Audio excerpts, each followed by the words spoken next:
اول ما بنحب نعمل حاجه في البيت سهله وسريعه ومكوناتها بسيطه بنفكر في البسكوت على طول. مكونات النهارده معانا بسيطه جدا، تقدري وانتي واقفه في المطبخ كده تطلعيها بكل سهوله من غير ما تفكري تشتري حاجه من تحت. كمان لما بنحب نخليه طعم بزياده بنغلفه بالشوكولاته، سواء الشوكولاته الغامقه او الشوكولاته البيضه. النتيجه في الاخر بتطلع ممتازه. بسكوت المناسبات والاعياد وكل الاوقات، في اي وقت تقدري تعملي البسكوته دي. المقادير زي ما قلنا بسيطه، وقت التحضير قليل جدا جدا، والنتيجه ان شاء الله تعجبك. يلا بينا نبدا ونقول بسم الله ونصلي على الرسول. وفي الاول كده هنجيب كوبايتين دقيق، سواء هتنخليهم او مش هتنخليهم مش هيفرق كتير. بس يفضل ان احنا ندخل الدقيق، يبقى معانا كوبايتين اللي هو مج الشاي الازاز. هننخل الكوبايتين. بعد كده هنحتاج لمعلقه كبيره مليانه نشا، معلقه صغيره بيكنج باودر، ونبتدي نقلب. يبقى احنا معانا المواد الجافه كوبايتين دقيق، معلقه كبيره نشا، معلقه صغيره بيكنج باودر، ونقلب. نركن الدقيق على جنب. بعد كده هنحتاج نص كوبايه زيت. المقدار اللي معايا ده اقل من نص كوبايه شويه، بس انا هظبط النص كوبايه بمعلقه كبيره سمنه بلدي. يبقى كده معايا نص كوبايه ماده دهنيه. تقدري ان انت تخليها زيت كلها او سمنه على زيت. بعد كده نجيب طبق غويط وننزل بنص كوبايه سكر بودره، بيضه كامله، معلقه صغيره فانيليا سايله او كيسين من الفانيليا البودر، وبالمضرب السلك نبتدي نقلب. المكونات النهارده زي ما احنا شايفين كده بسيطة، موجودة عندنا في المطبخ، وقت التحضير قليل قوي. بالمضرب السلك من غير خلاط ومن غير ادوات كتير هنحضر البسكوتة بتاعت النهاردة. قلبنا السكر مع البيضة كويس بالمضرب السلك، هننزل بنص كوباية الزيت، ونبتدي برضو نقلب بالمضرب السلك. اول الزيت ما يختفي بالتقليب خلاص هنكتفي ونوقف، ونبتدي ننزل بالدقيق. الدقيق هنزل بيه على مرتين. لو انت حابه تلغي المضرب السلك خالص فانزلي بالدقيق دفعه واحده ولمي العجينه بايديكي. في الاول كده انا ممكن استخدم المضرب السلك اللي لسه عندي الخليط خفيف في الطبق، فممكن نص كميه الدقيق تتقلب عادي بالمضرب السلك. مجرد الدقيق ما يختفي هنفض المضرب كده بالعجين اللي فيه وخلاص هكتفي، مش محتاجاه لان مش هينفع اكمل بالمضرب، العجينه هتتقل معانا. فهحط باقي كميه الدقيق وهبتدي هنا استخدم ايديا وهقلب لحد الدقيق ما يختفي. العجينه بتاعت النهارده مش محتاجه عجن كتير ولا خلط كتير، مجرد بس الدقيق ما يختفي والعجينه تتجمع كده خلاص هنزل عليها بمعلقتين حليب او 3 على حسب هي ما تتشكل معايا. في الاول كده هنلاحظ قبل ما نحط الحليب ان هي مفروله شويه، فهننزل بمعلقتين حليب هنلاقي العجينه مظبوطه جدا.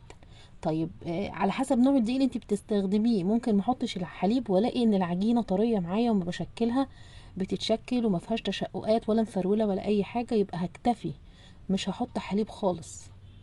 بصوا هنا انا باخد حته وبكورها وبضغط عليها كده ما فيهاش تشققات ومش مفروله، فكده العجينه مظبوطه معايا قوي. هبتدي بقى اشكل بعد ما سبت العجينه 5 دقايق كده ترتاح. طيب لو العجينة قبل الحليب مظبوطة زي ما قلنا يبقى ما نحطش حليب علشان ما تبقاش طرية بزيادة وتبقى صعبة في التشكيل. يبقى نوع الدقيق عندك اللي هيتحكم في اضافة الحليب او لا. هنا ببتدي اخد حتت صغيرة واكورها بين كف الايد كده.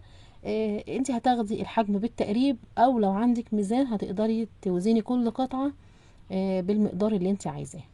القطعة اللي انا مكوراها دي تقريبا 20 جرام. ممكن تخليها بسكوتة اقل من كده، بس الطابع عندي او البصامة او فورمة البسكوت اللي انا بستخدمها دي الفورمة الكبيرة، فمش هينفع اخلي العجينة اقل من كده. انا عندي فورمة تانية اصغر منها ممكن بخلي العجينة معايا 10 جرام او 15 جرام. هنا انا حطيت الفورمة اللي انا عايزاها او الشكل النقشة اللي انا عايزاها. هوريكم دلوقتي احنا بنركبها ازاي، لان في ناس عندها المكبس ده او الفورمة دي ومش بتعرف تستخدمها. الفورمة عندي هنا شبه الوردة شوية، احنا بس بنحطها فوق الكرة وبنضغط ضغطة كده، بس تكون ضغطة كويسة علشان الطبعة تتشكل كويس او الفورمة تتشكل كويس. هنا بقى انا هشيل الشكل ده. بص انا بوريكم الشكل عامل ازاي. بلف اليد من فوق كده لفة بسيطة، الفورمة بتطلع خلاص. دي اللي انا كنت شغالة بيها. هختار شكل تاني دلوقتي ده شكل برضو شبه الوردة كده، فورمة برضو بس منتظمة عن التانية.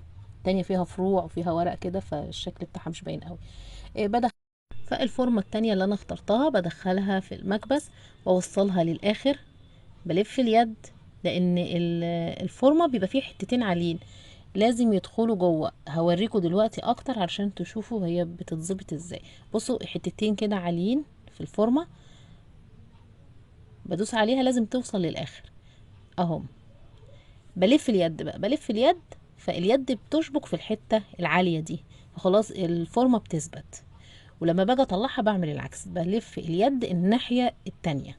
يعني انا لو لفيت يمين برجع الف شمال، فبتفك من الحتة العالية دي وبقدر ان انا اخرجها من المكبس.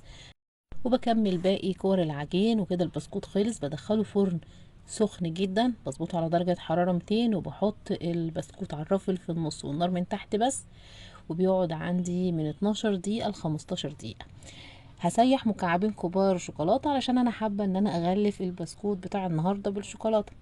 فهحط معلقة كبيرة زيت، وهحط الشوكولاتة على حمام مية، وهسيبها على نار هادية كده لحد ما الشوكولاتة عندي تسيح بالشكل ده. بس هي هنا متماسكة.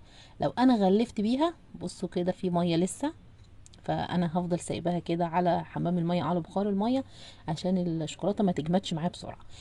فانا لو شكلت بيها او يعني زينت بيها كده، هتبقى كتل على البسكوتة والفورمة عندي مش هتبان. فحطيت شوية صغيرين من الحليب وهقلب كويس لحد ما الشوكولاتة عندي تبقى خفيفة كده شوية، وهركنها على جنب كده ثواني ونشوف البسكوت بعد ما طلع من الفرن. الفورمة زي ما هي او النقشة زي ما هي، ما اتغيرتش خالص. المقادير معانا مظبوطة جدا، البسكوتة مستوية حلو قوي، واخدة لون ذهبي، خفيفة. كمان مقرمشة قرمشة خفيفة. يعني مش هتلاحظوا ان البسكوتة كده ناشفة ومعضمة، لا، يعني مقدار البيضة اللي احنا استخدمناه مخلي البسكوتة خفيفة معانا. وكمان البيكنج باودر مخلي برضو البسكوتة خفيفة ومش ناشفة قوي. فهنا بقى انا هبتدي اغلفها بالشوكولاته. بجيب الشوكولاته السايحه اللي انا حاطط لها شويه حليب، وبغطس البسكوته كده، انا عايزاها متغلفه من ناحيتين تمام. وجبت الشبكه السلك بتاعت فرن الكهرباء، وبحاول ان انا احط البسكوته كده وبميلها شويه عشان الشوكولاته الزياده تنزل لتحت. هخلص بعد ما اخلص البسكوت والشوكولاته خلاص تصفى منه، هرجعه تاني في الطبق، او هو على ورق الزبده هدخله التلاجة شويه لحد الشوكولاته ما تجمد عليه بالشكل ده. بسكوته خفيفه قوي وطعمها لذيذ، وزي ما انتم شايفين كده الرسمه او الفورمه باينه عليها. ولو انت ما عندكيش المكبس، تقدري بعد ما تكوري العجينه تبططيها شويه واعملي عليها فتحات بالمعلقه او بالشوكة، هتديكي برضو نتيجة كويسة ان شاء الله. لما هتجربوا البسكوتة بتاعت النهاردة هتعجبكم جدا، لان فعلا طعمها لذيذ.